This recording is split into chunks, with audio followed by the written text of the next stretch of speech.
இந்த இந்திய திருநாடு 21 வயதுக்கு பிறகு திருமணம் செய்யக்கூடிய எங்களுக்கு மெச்சூரிட்டி இல்லைன்னு சொல்வதற்கு நீங்க யாரு? என்னுடைய கேள்வி இதுதான்.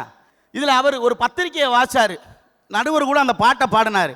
மணமகளே மருமகளே வா வா வா, வலது காலை எடுத்து வச்சு வா வா. என்ன பாட்டு? ஏயா கல்யாண வீட்டில் இப்படியா காக்கா பாடின மாதிரி பாடுவாங்க? மணமகளே மருமகளே வா வா, உன் வலது காலை எடுத்து வைத்து வா வா. எவ்வளவு அழகா பாடுவாங்க. மணமகளே மருமகளே வா வா, உன் வலது காலை எடுத்து வைத்து வா வா.